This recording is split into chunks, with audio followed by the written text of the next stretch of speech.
আজকে আমরা তিনটা এমসিকিউ সলভ করব। এই তিনটা এমসিকিউ মেনলি জিএসটি গুচ্ছতে আসছে।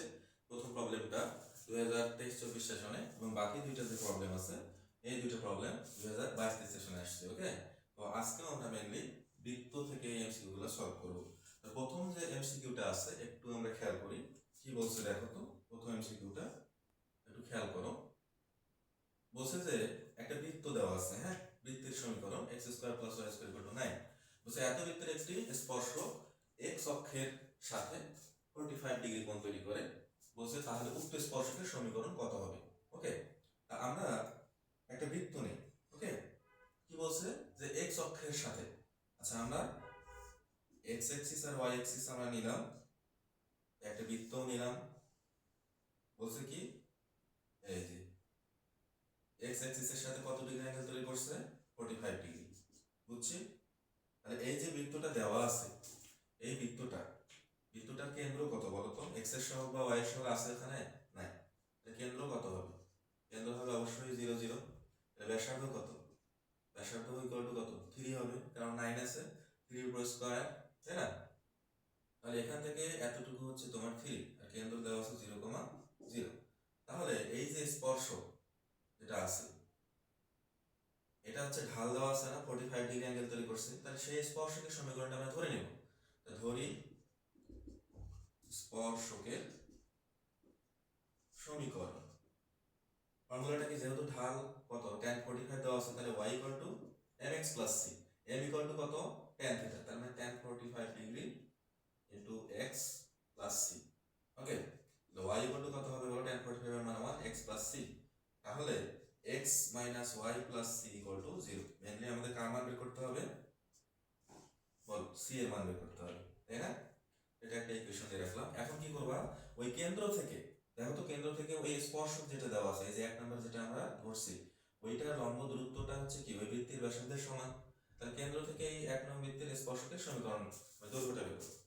তাহলে কেন্দ্র 0 0 হতে 1 নং রেখার লম্ব দূরত্ব ইকুয়াল টু কত? ওই বৃত্তের ব্যাসার্ধের সমান 3। তাহলে লম্ব দূরত্বটা বের করো, 0 0 বসায় দাও ওখানে। তাহলে কত হবে? Modulus of 0 - 0 + c divide by root over x এর সহগ হচ্ছে 1, y এর সহগ হচ্ছে -1, তারপর স্কয়ার ইকুয়াল টু কত? 3। তাহলে এখানে মডুলাস অফ 3 ইকুয়াল টু কত হচ্ছে? 3√2। তাহলে c এর ভ্যালু কত আসতেছে? +-3√2। ওকে, এখন c এর মানটা যদি এখানে বসায় দাও তাহলে কত হবে বলো? তাহলে অতএব স্পর্শকের সমীকরণটা কি হবে বলো? ওই যে x - y, c এর মান বসায় দাও। এই যে এখানে c এর মানটা যদি ইনপুট দাও তাহলে কত হবে? +-3√2 ইকুয়াল টু কত? 0। এটাই হলো তোমার নির্ণয় স্পর্শকের সমীকরণ। দেখো তো কয় নাম্বার অপশনে আছে? এই যে বি নাম্বারটা হবে আছে। বুঝতে পারছি আমরা? হ্যাঁ, বুঝছি না? ওকে, এই টাইপের যদি ম্যাথ থাকে তোমরা সলভ করতে পারবে ইজিলি। হ্যাঁ, এরপরে 1 নাম্বারটা গেল, আমরা হচ্ছে এবার 2 নাম্বার এমসিকিউতে আসি। 1 নাম্বারটা মেইনলি কোন সেশনে আসছে? 23-24 সেশনে আসছে। বাকি যে দুইটা, এই দুইটা আসছে তোমার হচ্ছে 22-23 সেশনে। এখান থেকে দুইটা এমসিকিউ আসছে। তাহলে 2 নাম্বার এমসিকিউটা একটু খেয়াল করো। 2 নাম্বার এমসিকিউটা কি বলছে? x - 3 whole square y - 2 whole square equal to 5 এর উপর স্কয়ার। মানে এখানে হচ্ছে 25 দেওয়া আছে, তার মানে এটা সমান তুমি লিখবে কি 5 এর উপর স্কয়ার। তার মানে এখানে r এর মান কত? 5। বলছে একটি জ্যা কেন্দ্রে হচ্ছে π/2 কোণ উৎপন্ন করে, π/2 মানে 90 ডিগ্রি কোণ উৎপন্ন করে। বলছে ওই জ্যায়ের দৈর্ঘ্য বের করতে বলছে। হ্যাঁ, মানে বিষয়টা হচ্ছে এমন, আমি যদি একটা বৃত্ত অঙ্কন করি, এটা হচ্ছে তোমার কেন্দ্র তো x - s, মানে কেন্দ্র তো বোঝা যাচ্ছে এখান থেকে 3,2, আর ব্যাসার্ধ হচ্ছে এই যে এই অ্যাঙ্গেলটা কত? π/2 মানে 90 ডিগ্রি।